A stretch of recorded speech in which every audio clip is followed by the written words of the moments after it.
সংসারে আমাদের জীবনে যখন কোনো সুখ বা দুঃখ আসে, তার জন্য আমরা কাউকে না কাউকে অবশ্যই দায়ী করে থাকি, তাই না?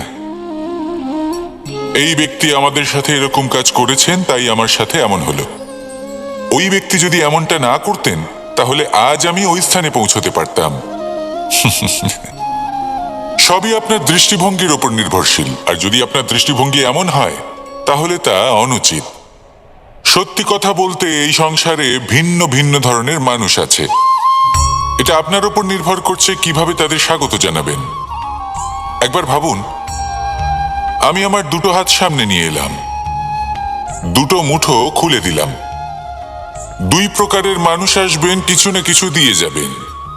এই মুঠো যদি আমি বন্ধ করে দিই, তাহলে না কেউ আমাকে কিছু দিতে পারবে, না আমার কিছু যাবে আসবে।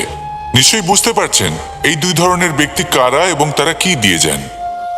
আমি যদি নিজের মুঠো খুলে দিই, তাহলে কিছু ভালো মানুষ আসবেন, আমাকে আনন্দ, সন্তুষ্টি, জ্ঞান প্রদান করে যাবেন, ভালো অভিজ্ঞতা দিয়ে যাবেন। কোনো খারাপ ব্যক্তি যদি আসেন, তাহলে তিনিও খারাপ অভিজ্ঞতা দেবেন, যার থেকে আমি শিক্ষা লাভ করব। এই সব কিছু আমি লাভ করতে পারি। মুঠো যদি বন্ধ করে রাখি, তাহলে আমি কিছুই পাবো না। দেখুন, এই সংসারে প্রত্যেকের জীবনে এরকম। প্রত্যেকের জীবনে সবকিছুই আছে, ভালো খারাপ দুই মানুষই আছে। ভালো অভিজ্ঞতা আছে, খারাপ অভিজ্ঞতা আছে। নির্ভর করছে আপনার উপর যে আপনি কি করবেন, এনাদের স্বাগত কিভাবে জানাবেন, কার থেকে কি বুঝবেন, কি শিখতে পারবেন, আর কোন দৃষ্টিভঙ্গি নিয়ে অগ্রসর হবেন। এটাই নির্ধারণ করবে যে আপনার জীবন কেমন হবে। আসুন আমার সাথে ভালোবেসে বলুন, রাধা রাধা।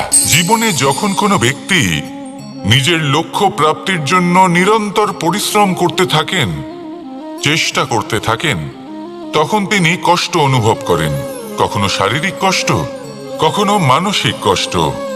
এবার উনি এটা ভাবতে থাকেন যে আমি কি উচিত করছি নাকি অনুচিত করছি।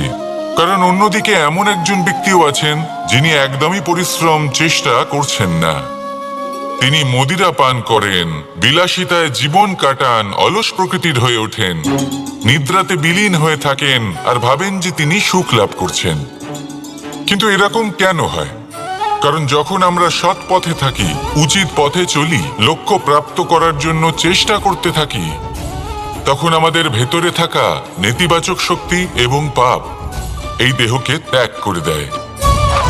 আর এই অনুভূতিটাই আমাদের দুঃখের অনুভূতি দেয়, কষ্ট দেয়। এবার সেখানে যদি আমরা কুপথে চলি, অনুচিত পথে চলতে থাকি, তাহলে আমাদের ভেতরে থাকা পুণ্য এবং ধনাত্মক শক্তি আমাদের দেহ ত্যাগ করে দেয়। আর এই অনুভূতির কারণেই আমরা সুখ অনুভব করি। কিন্তু কখনো ভাববেন যে এই সুখ বেশি সময় পর্যন্ত থাকে না। সেই জন্য সবসময় মনে রাখবেন, যদি আপনি জানেন যে এটাই আপনার লক্ষ্য, এটাই উচিত পথ, শুভ পথ, তাতে নিরন্তরভাবে এগিয়ে যেতে চেষ্টা করতে থাকুন। এই কষ্ট আপনাকে সুখের পরাকাষ্ঠায় কখন পৌঁছে দেবে তা আপনি জানতেই পারবেন না। আসুন আমার সাথে ভালোবেসে বলুন, রাধা রাধা। প্রত্যেক মানুষ নিজের জীবনে হীরক তথা হিরে এবং দর্পণ এই দুই দেখেছেন।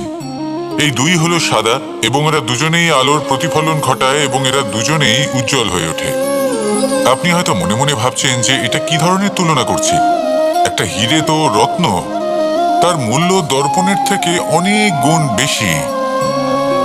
কিন্তু হিরে থাকাতে দর্পণের মূল্য কিন্তু কোনো অংশে কমে যায় না, তাই না? মানুষ যখন হিরে নিজের হাতে নেয়, তখন সবার আগে কি খোঁজে?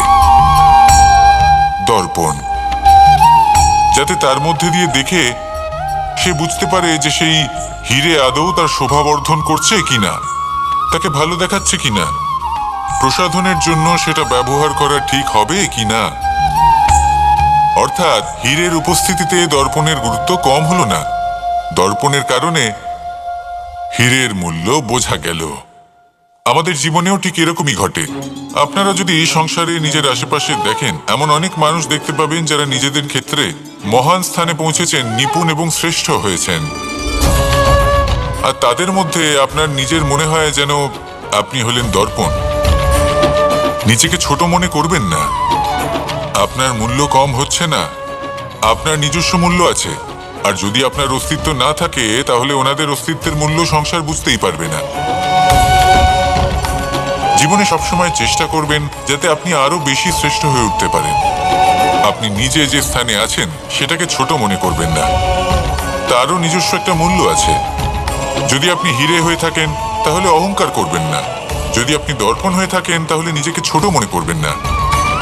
আসুন আর আমার সাথে ভালোবেসে বলুন, রাধা রাধা। মানুষ জন্মগ্রহণ করে, তার সাথে ভয়েরও জন্ম হয়। ছোটবেলা থেকেই আমাদের মনে কোনো না কোনো প্রকারের ভয় থেকেই যায়। কেউ এই বিষয়ে ভয় পায় যে তার কোনো বস্তু তার থেকে দূরে চলে যাবে, কেউ এই বিষয়ে ভয় পায় যে আমি নিজেকে হারিয়ে ফেলব, কেউ এই ভেবে ভয় পায় যে আমার প্রিয়জনেরা তারা যেন আমার থেকে দূরে না চলে যায়, কেউ এই ভেবে ভয় পায় যে আমরা যেন পথ না হারিয়ে ফেলি, আদি ইত্যাদি। কিন্তু সত্যি কথা বলতে ভেবে দেখুন, এই ভয় বাস্তবে কি? শুধুই একটা মনোস্থিতি, আর কিছুই নয়। যা কিছু আপনি জীবনে পেয়েছেন তা একদিন আপনাকে হারাতে হবে। এই জীবন হলো আপনারই, কিন্তু তাও একদিন সমাপ্ত হবে। তাই ভয় পেয়ে কি লাভ? এই ভয় শুধু আপনাকে জীবনযাপন করা থেকে বাধা দিচ্ছে, আর কিচ্ছু নয়। পথ হারিয়ে ফেললেই বুঝতে পারবেন যে নতুন পথ কিভাবে বানাতে হয়। কিছু মানুষকে জীবন থেকে হারালে তবেই আপনি বুঝবেন যে আপনার আপনজনকে। এই ভয়ের কারণে ভীত হয়ে থাকবেন না। এই তারা নক্ষত্র অন্ধকারের অভাবে গুরুত্ব হারায়। শিবকেও মহাদেব হওয়ার জন্য বিষপান করতে হয়েছিল। প্রত্যেক পরিস্থিতি, প্রত্যেক সাফল্য আপনার পরীক্ষা নেবে, তাতে উত্তীর্ণ হওয়া হলো আপনার কর্ম। যখনই আপনি ভয় পাবেন বা সংকটের সম্মুখীন হবেন, তখন সাহসের সাথে তার সম্মুখীন হন। মনে রাখবেন, যে সম্মুখীন হতে জানে সাফল্য তার সাথে সবসময় থাকে। আসুন আর আমার সাথে ভালোবেসে বলুন, রাধা রাধা। এই সংসারে সব থেকে বেশি কোমল বস্তু হলো রেশম। এই রেশম এতটাই কোমল হয় যে এর পুরো একটা থান শুধুমাত্র একটা হাতে ধরা সম্ভব। কখনো ভেবে দেখেছেন এই রেশম কিভাবে হয়? একটি কীট তার লালার দ্বারা উৎপন্ন হয়। এই কীট সেই রেশমকে পাক দিতে থাকে, পাক দিতেই থাকে, আর আস্তে আস্তে তার মধ্যেই জড়িয়ে পড়ে। শেষে ওর এই সুন্দর অমূল্য সৃষ্টি রেশমের এই সুতো তার নির্মাণ কার্য পূর্ণ হয়, কিন্তু তাতেই ও নিজে বন্দী হয়ে যায়। নিজেরই মায়াজালের এই বন্দী গৃহে নিজেই ফেঁসে যায়। এবার এই সুতোকে ব্যবহারযোগ্য করে তোলার জন্য এই কীটগুলিকে এই কবচের সাথেই ফুটন্ত জলে ফেলে দেওয়া হয়। এই সংসারে যদি আমাদের স্বপ্ন এই সংসারের দুঃখ হরণ করার জন্য, এই সংসারে সুখ বিতরণ করার জন্য হয়, তবেই আমাদের প্রগতি সম্ভব। যদি আমাদের এই স্বপ্ন শুধুই আমাদের এবং আমাদের স্বার্থ সিদ্ধির জন্য হয়, তাহলে এই স্বপ্ন আমাদের অন্ধ করে দেবে, আমাদের অন্ধকারের পথে নিয়ে যাবে, আর আমরাও সেই কীটের মতো হয়ে যাব। নিজেদেরই মায়াজালে আমরা নিজেই ফেঁসে যাব, আর শেষে আমরা যদি কিছু লাভ করি তা হবে একাকিত্ব, অন্ধকারময় মৃত্যু। তাই স্বপ্ন অবশ্যই দেখুন, কিন্তু এমন ভাবে স্বপ্ন দেখবেন না যে তার এই বন্দিগৃহে আপনি নিজেই ফেঁসে গেলেন। স্বপ্ন দেখুন পরোপকারের, পরমার্থের, সবাইকে উদ্ধারের, অন্ধকারের নয়। তবেই কল্যাণ হবে, আর তবেই এই হৃদয় প্রসন্ন হয়ে বলবে, রাধা রাধা। মানুষ যখন এই সংসারে প্রবেশ করে, অর্থাৎ জন্মগ্রহণ করে, তখন নিশ্চিন্তে থাকে, আনন্দে থাকে। কিন্তু যেইমাত্র তার মধ্যে বোধশক্তি আসে, তখন সে চিন্তা করতে শুরু করে। চিন্তা ভবিষ্যতের, সেই সমস্ত বিষয় নিয়ে চিন্তা করে যা ওর হাতে নেই। তারপর বড় হয়, বিবাহ সম্পন্ন হয়, গৃহস্থ জীবন যাপন করে, তারপর আবার চিন্তায় মগ্ন হয়ে যায়। ভাবে, এই যে আমার পরিবার, আমি কি ঠিকমতো তার খেয়াল রাখতে পারছি? কাল যখন আমি এই সংসার থেকে চলে যাব, তখন আমার এই পরিবারের দেখাশোনা কে করবে? শেষ পর্যন্ত এই পরিবার তো আমারই উত্তরদায়িত্ব। যাক, আপনাকে একটা প্রশ্ন করি। এই সংসারে আসার পূর্বে আপনি কি এই প্রশ্ন করেছিলেন, এটা ভেবেছিলেন যে আমাকে ছাড়া এই সংসার কিভাবে চলবে? করেননি, তাই তো? তাই আপনার এটা নিয়ে দুশ্চিন্তা করার প্রয়োজন নেই যে আপনি যখন এই সংসার ত্যাগ করে চলে যাবেন তখন কি হবে। আপনি যখন ছিলেন না তখনও এই সংসার চলছিল, আপনি যখন এই সংসার ত্যাগ করবেন তখনও এই সংসার চলতে থাকবে। যদি কোনো বিষয়ের প্রভাব থাকে তা হলো আপনার আজকের তথা বর্তমানের কর্ম, অর্থাৎ আজ আপনি কি করছেন, কার জন্য মঙ্গল করছেন, কাকে প্রেরণা দিচ্ছেন, কাকে সাহায্য করছেন, কোন উদাহরণ প্রস্তুত করছেন। আপনি এই সংসারে যে ছবি অঙ্কন করবেন সংসার সেটাই মনে রাখবে। তাহলে শুধু সৎকর্ম করুন, মঙ্গল করতে থাকুন, আর আমার সাথে ভালোবেসে বলুন রাধা রাধা। একবার একটা শেয়াল বনে বিচরণ করছিল। ও একটা ছোট্ট শাবক দেখতে পেল। ও ভাবলো আজ একেই আমি খাবার হিসেবে গ্রহণ করব। আশেপাশে দেখলো কেউ দেখছে না, তো কেউ ছিল না, আর সেই শাবকের ওপর আক্রমণ করল, যা হলো একটা ঘোর অপরাধ। বনের নিয়ম অনুসারে আপনি কখনোই শাবকের ওপর আক্রমণ করতে পারেন না। তারপর এই খবরটা যখন রাজা সিংহ জানতে পারলেন, সভার আয়োজন করলেন। কিন্তু সেখানে শেয়াল বলল, আমি তো এরকম কিছু করিনি। কিন্তু যদি আপনি এরকম বলেন, কোনো প্রমাণ দিন, এর কোনো সাক্ষী আছে? তখন রাজা সিংহ পেঁচাকে ডেকে পাঠালেন, যে সেই মুহূর্তে বৃক্ষের শাখার ওপর বসেছিল, সে সব কিছু দেখেছিল। পেঁচা সব সত্যি কথা বলল, আর শেয়ালকে মৃত্যুদণ্ড দেয়া হলো। এবার এই কাহিনী আমি আপনাকে কেন শোনালাম? কারণ মানুষও কখনো কখনো এরকম কর্ম করেন যা শিয়াল করেছে। এটা ভাবেন কেউ দেখছে না, যখন আমি অনুচিত কর্ম করতেই পারি। কিন্তু না, আপনি যাই করুন না কেন, কেউ না কেউ অবশ্যই তা দেখছে। কোনো ব্যক্তি না হলেও কোনো প্রাণী, না হলে কোনো যক্ষ বা দেব বা প্রেত। যদি এনারা কেউ না দেখেন, তাহলে ধরিত্রী মাতা দেখেন, যেখানে দাঁড়িয়ে আপনি সেই কর্ম করছেন, তাই না? তাই একটা কথা সবসময় মনে রাখবেন, কে দেখছেন কে দেখছেন না সেই বিষয়ে ভাবা ছেড়ে দিন। এটা খুব সহজ কথা। আপনি যদি উচিত কর্ম করেন, উচিত ফল পাবেন। যদি অনুচিত কর্ম করেন, তাহলে আপনি অনুচিত ফল অবশ্যই পাবেন। সেই জন্য উচিত পথে চলতে থাকুন, উচিত কর্ম করতে থাকুন, আর আমার সাথে ভালোবেসে বলুন রাধা রাধা। সুখ, দুঃখ এবং শক্তি, এই তিন হলো এই সংসারের ত্রিদেবের মতো।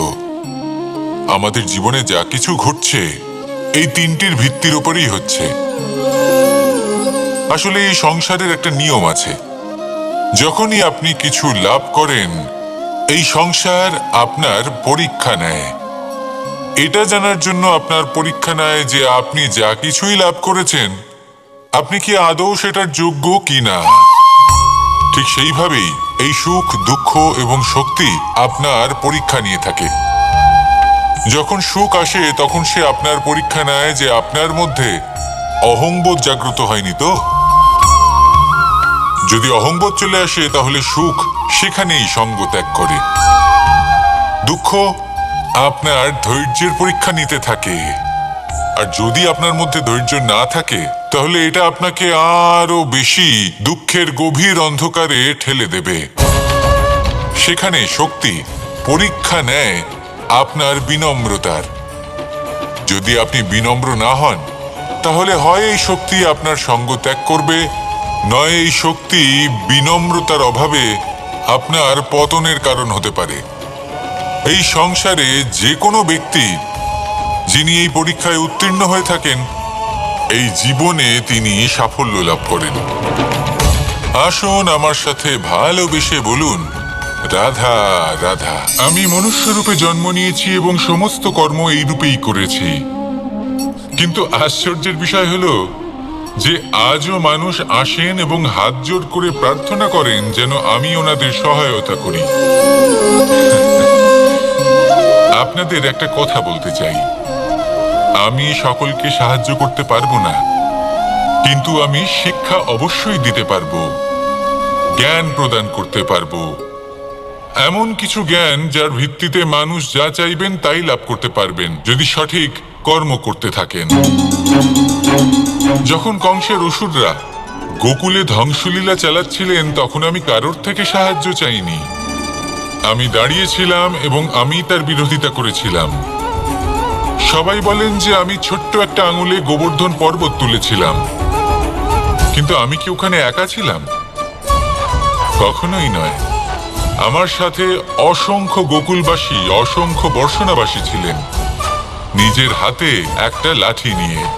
ওনাদের মনোবল, ওনাদের আশীর্বাদ আমার সাথে ছিল। মহাভারতে আমি শুধুই শিক্ষক ছিলাম, আমি শুধুই শিক্ষা দিয়েছি। লক্ষ্য সাধন করেছে অর্জুনই, যুদ্ধ করেছে অর্জুনই এবং জয়ীও হয়েছে অর্জুনই। আমি শুধুই শিক্ষা দিতে পারি।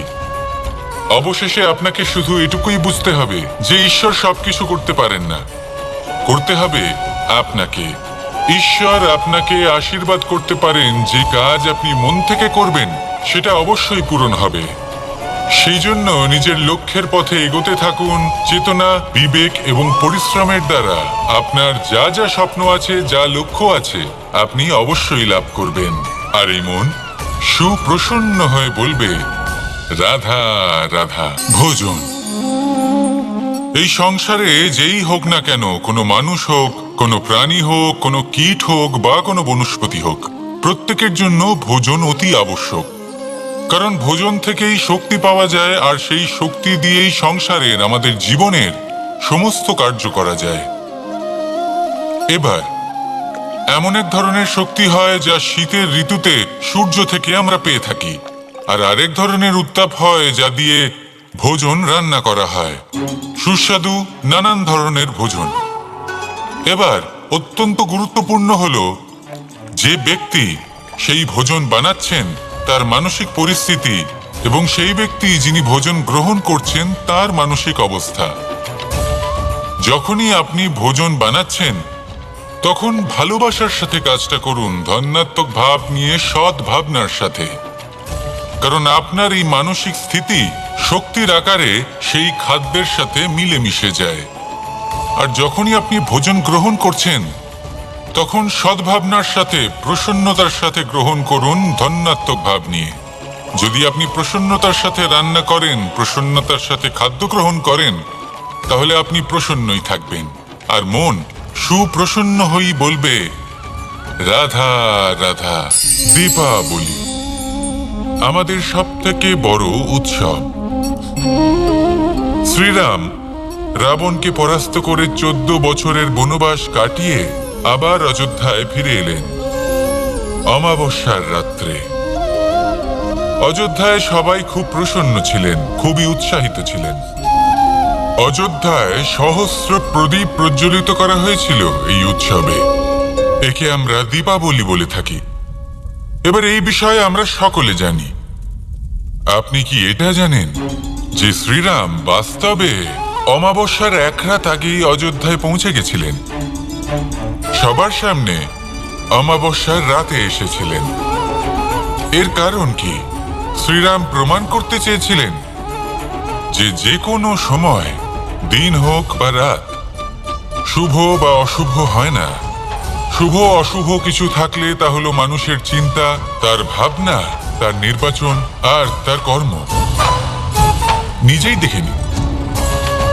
শ্রীরাম শুভ কাজ করে ফিরেছিলেন এবং অমাবস্যার মতো গভীর এক রাত্রিকেও দীপাবলিতে পরিবর্তিত করেছিলেন।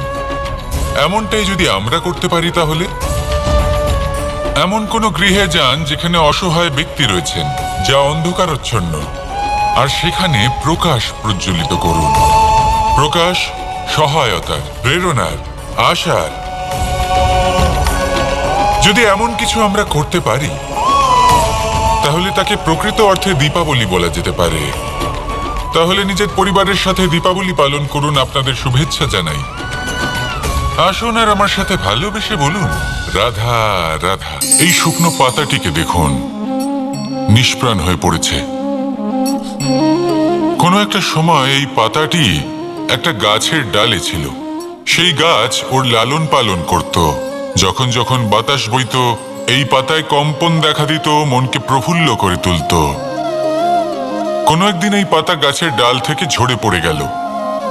নিঃসন্দেহে ও নিজের স্বাধীনতা পেল, কিন্তু আস্তে আস্তে শুকিয়ে গেল, নিষ্প্রাণ হয়ে গেল। দেখুন, আমি এই কথা বলছি না যে স্বাধীনতা অনুচিত, কখনোই না।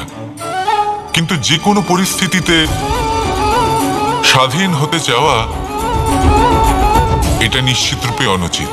আমরা যদি আমাদের জীবনে পরিবারের গুরুত্ব ভেবে দেখি, তাহলে এই পরিবারে যতই মতভেদ থাকুক না কেন, যতই মনোমালিন্য থাকুক না কেন, যতই বিবাদ থাকুক না কেন, এই সব মিটিয়ে নেওয়া অত্যন্ত প্রয়োজনীয়। সেই সবকিছু সমাপ্ত করা অত্যন্ত প্রয়োজনীয়। কখনো এই পরিবারকে ভাঙতে দেবেন না, কখনো এই পরিবার থেকে দূরে চলে যাবেন না। এই পরিবার হলো আমাদের জীবনের একটা অমূল্য সম্পদ, অমূল্য এক আশ্রয়, যা এই সংসারে হয়তো কোথাও আপনি পাবেন না। তাই একে আগলে রাখুন। ভেবে নিন আপনি পাতা আর আপনার পরিবার সেই গাছ। আসুন আমার সাথে ভালোবেসে বলুন, রাধা রাধা।